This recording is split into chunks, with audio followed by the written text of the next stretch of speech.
Haji,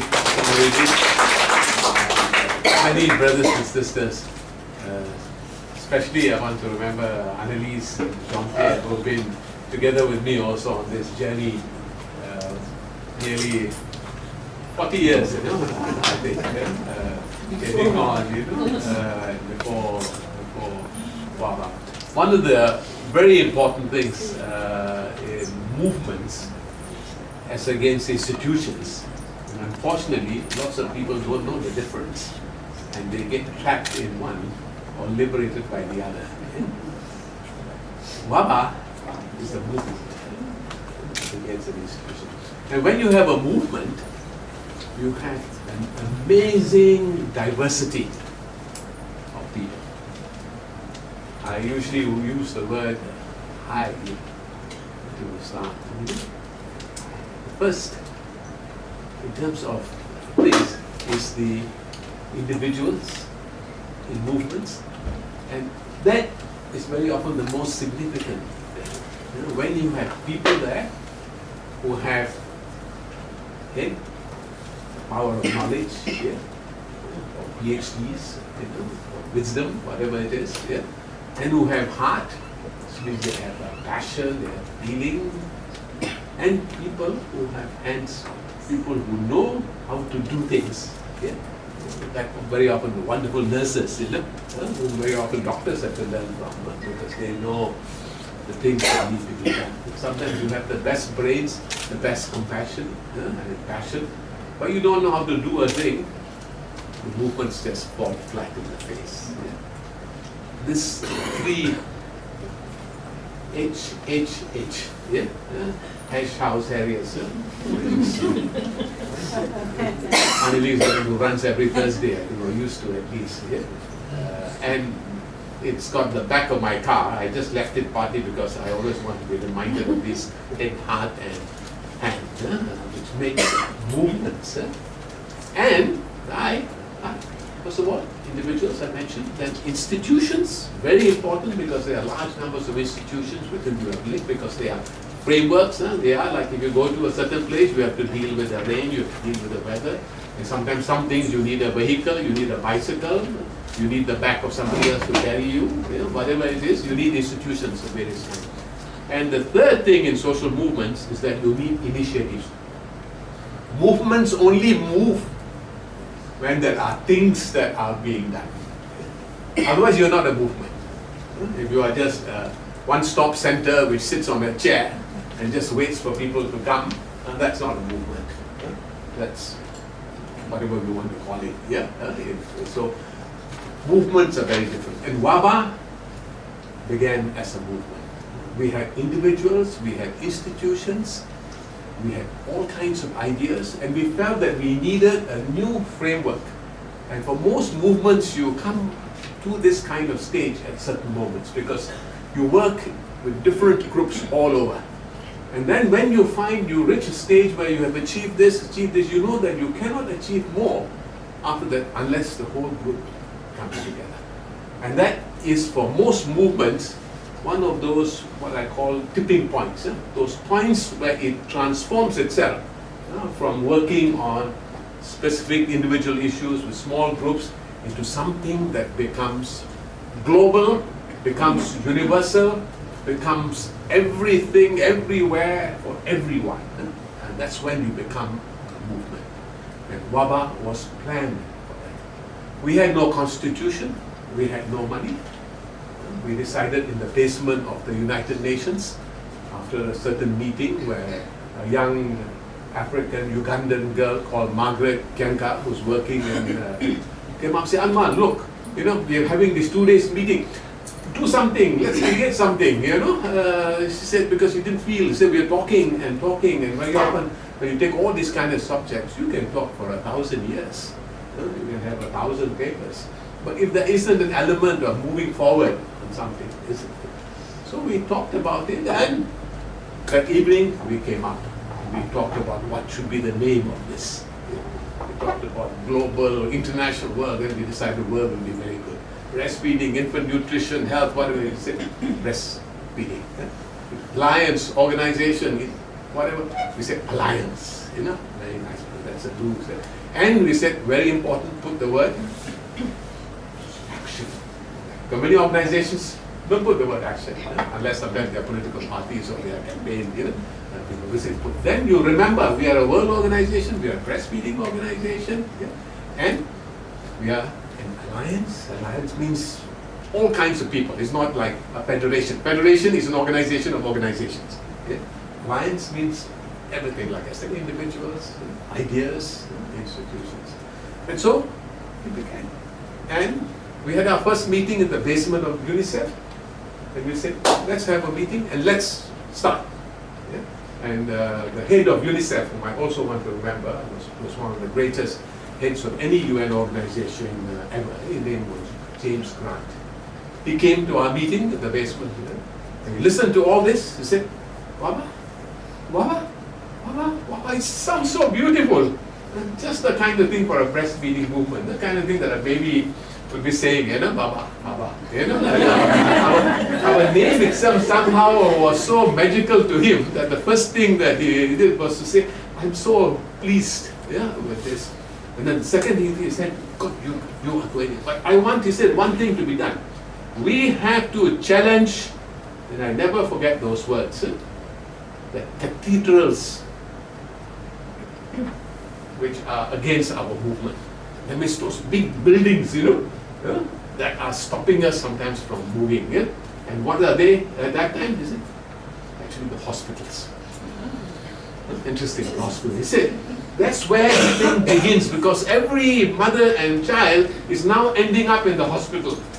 And if the hospital is not ready, we are going into a box, a building and a structure where things are going to happen in all kinds of other ways. And he was talking primarily of the United States at that time, where everybody went to hospital, cesarean operations were becoming popular, breastfeeding was already demonized in something that's ancient.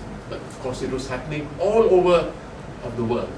So he said, we must do that. And we want an organization now that will actually challenge those institutions.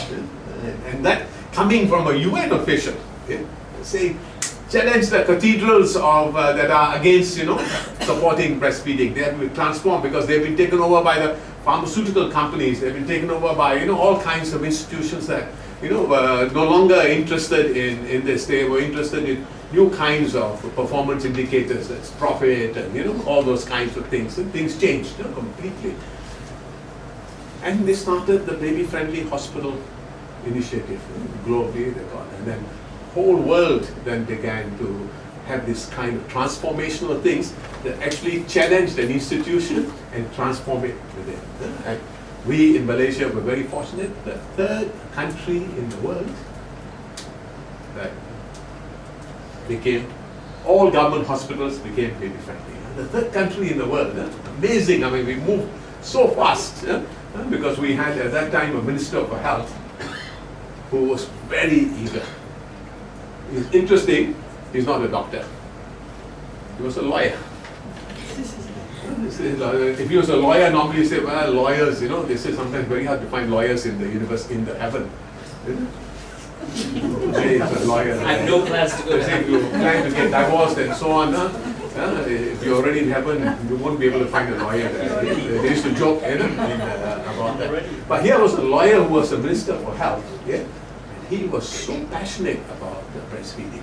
And he actually made Malaysia move in a big way, right up, get this going. He was very interested in the code. He would take all the stuff that is done by Annelise's group on violations, and actually show them, can you imagine a minister showing this, what's happening, we have got violations in this country. It was that kind of person. And so in Malaysia we had that inspirational touch, from what was a movement started from there. So we started this movement, just like that. And then we got a small grant, $10,000. And what we had to do with that, we had to buy a fax machine. We had no staff, fax machine, which was in my house. And later it moved to a place in Green Lane, in there. And that was our communications center. In Penang, much earlier than that, The NGO, the first NGO to actually have a fax machine was the World Consumer Organization. Yeah. We had a fax machine in the late 1970s. USM did not have a fax machine. No hospital have a fax machine. Interesting, you know? That government, state sector have got one fax machine. But Intel, all these, they all have fax machines. And one NGO, that time, the World Consumer Organization had a fax machine. Before that was telex, which most people know that. Typewriter connected with a typewriter. You know? Typewriter connected with a typewriter, you know? And then it was photocopying machine connected with the photocopying machine. Then is computer connected to computer. You have all those transformations. Before it's telephone connected to telephone, you know. We used to call it telegram. Yeah? That's Uncle Idris's generation. Everything was by telegram, you know, at that time. Yeah? So we began with nothing. And we said the world, WABA is announced, and that's the power of movements, because if we have a vision, we agree on a certain things that need to be done, we get together, we get all the right people together. At that time, who were on our first major organizations? The World Consumer Organization, that means all the consumer organizations in the world were with us at the founding of WABA. We had the Lache League International, the oldest breastfeeding organization, thousands of mothers all over the place. We had the International Lactation Consultants Association, all the persons who were trainers in that. We had the American Public Health Association, the largest, most professional at that time, and I think it is still also a rather activist public health organization, the American Public Health. They were part of our core. And the World Council of Churches. Interesting, because it was so much of concern about the way in which health was being managed, that the World Council of Churches became a major player in promoting and protecting breastfeeding all over the world. They came also for the meeting to give a great support for the system. Those 6 organizations gave us the institutions that we need. So already when we started, we were so big. That's one of the ways of becoming big. You just take all the big and you connect with all the big, you become very big. Yeah? And this way all of us, because we had, and the vision was very simple. We are going to do things according to the Innocenti Declaration. There were 4 major charters, and then we looked at all of them and said, okay, everybody is doing good work. If one is doing work in the court, carry on. This one is doing work, carry on. What is there that is not being done that WABA can bring together? And that was very important, because in all movements, you need something that is uniquely attached to you. Whether it's a blue shirt, identity, something that will connect with you. So for WABA, what was the idea that we came about? World Breastfeeding Week. And once we had World Breastfeeding Week, we had a new thing that again could connect anybody, anywhere, anytime. And we decided to make that our flagship. Yeah? Every year we take an issue, and you see amazing, over 24 years or 23 years of the World Breastfeeding. Every year one issue celebrated, and now I think it's 180 countries of the world celebrate. The World Health Organization puts it on their calendar, like I said, it's a UN event, but actually all the work, research, everything is done out of this little rented building, which was formerly a clinic. Did you all know it was a clinic? They told you? No one told you. The doctors, no? Medical Dr. Mastan. An old retired doctor. He decided to, after he decided to have it here, that was his clinic. So you have an entrance from there. And the bed, the old style bed where he examines patients, is outside there with the wood. You take the wood there and then you move the wood according to the height of the head there. So if anybody who is here today wants to have a little formal picture, of heritage, maybe Davey will take out that doctor's bed and you can lie down there. But it began like that. And with World Breastfeeding Week, suddenly we were everywhere in the world. And what did we do? We took issues that every government liked to take up. All the UN agencies, and we could do it quick and fast. And we got our first grant to start the first World Breastfeeding Week. And we got somebody quickly. There's no staff, nothing. Just only a fax machine. In that, we got somebody who was very good on the subject, write up the subject, print the thing, we got all the dressers from everywhere, we got all our networks, we just sent stuff around all over the world. When we began, we got more grants. UNICEF was the first biggest supporter for us.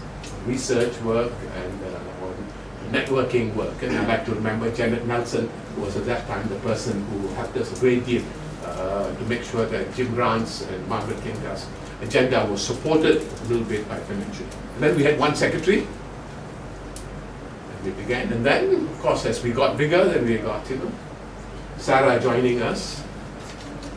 She comes from the feminist movement. She said, my God, breastfeeding, I mean, I'm into something more serious, yeah, in the place. But I said, never mind, you just come here, and we want you to do a history of our movement.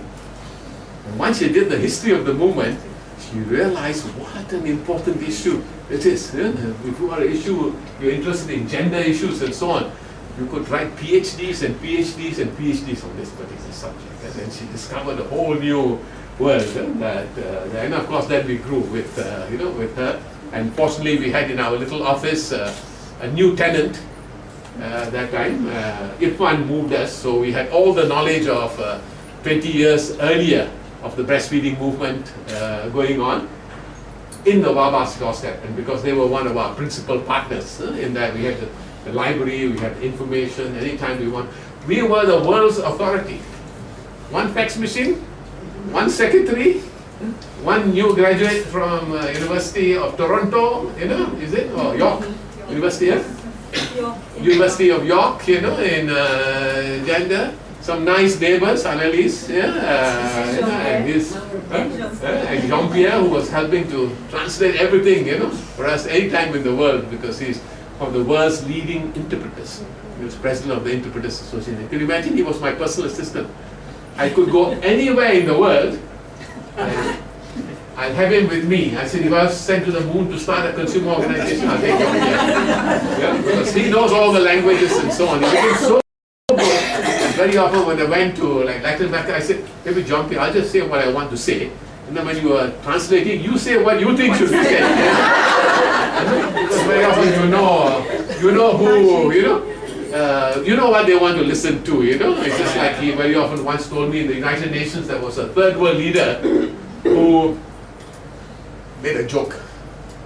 And making jokes in the UN is not easy, He made a joke. And you know what the interpreter said? He said, the delegate from this stupid country has actually made a joke. It's not funny, but please everybody laugh. Of course, the whole of the UN laughed. And this president of that stupid country or whatever was so happy. So my joke went down very well. There's never been so many people laughing in that. But WABA moved. Then WABA went on and I think for us this head, heart and hand element for movement, and then this question of having individuals, institutions, initiatives, all that added together. We managed to cover the whole street, and everybody in the movement who was good, you had a place. We didn't have members. We had a wonderful word called participants. You are part of WABA if you participate in WABA. You don't participate in WABA, you're not part of WABA. Sorry. It's a very simple arrangement. And you have to sign a little declaration saying that you respect the following things, and that's the motive that is very important. And that was our little, what we call, what's the term for it? Endorsement form. That's all. Anywhere in the world you can sign and say, I support breastfeeding. And so we just grew. We just grew, and if you look at the map, like we have all these Google maps with little dots, people will be all over the place, and any one of them can write an idea. So we became like part of the air, part of the universe, part of the thing, which is what movements are. Movements therefore have a kind of life where even when some parts of it die, the rest of it goes on by itself. Because the power is in many places. It's not in one place where if that person dies, that institution is deregistered by the government or whatever, the thing goes. WABA is not like. WABA will always be around because it's everywhere. So that is my little comment.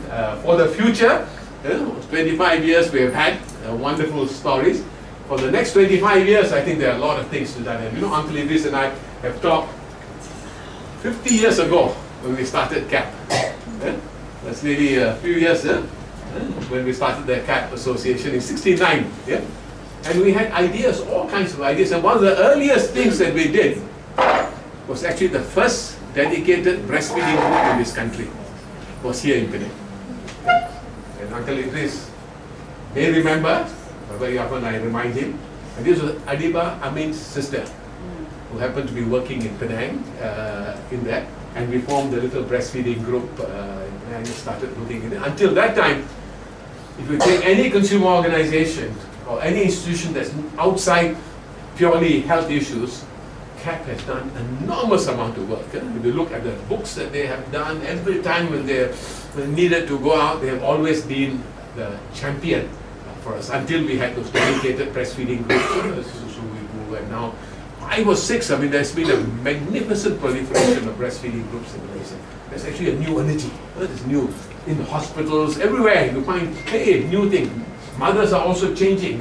Facebook, my God, 50,000 people in Facebooks, now saying, breastfeeding, we want. Something changed. And it's organizations like that locally that did it. And I think those little books, if you haven't got from CAP, on breastfeeding mothers and literature is fantastic story of how consumer groups can do it. But to continue, we've always got to be exciting. Always got to be exciting, because very often we still have to be angry because rubbish is going on. The way new kinds of ways are undermining breastfeeding. So we have to be angry, and then we have also got to be brave because you have to challenge the corporations, you have to challenge the institutions. Sometimes say, hey, how can you do this? How can you do this? But at the same time, you must be constructive and competent. That means you don't waste your energy, but the biggest destruction is on you and on yourself. Many movements also that happens in the end. They suffer and they are the losers in that. So you have to know how to create, transform your anger and your sort of bravery, your courage into constructive but energetic kinds of things. So for the future, next 25 years, I think wonderful things are possible. I think we have to set up a World Breastfeeding Institute, a World Breastfeeding University, online everywhere, just like all the moves, why not? I mean, these are things now that can be done overnight, We can have a world gallery of breastfeeding, and beautiful pictures, history, everything that you want to know of breastfeeding. Just go down now and you can get that from all over the world, and it can be continuously added on. Look at these wonderful pictures that came, just from all over the world in there. And you can imagine if you have an internet version, you can have pictures every day. Young people will contribute, and that keeps a certain dynamism. I think we can begin to have successes celebrated. We don't do that enough.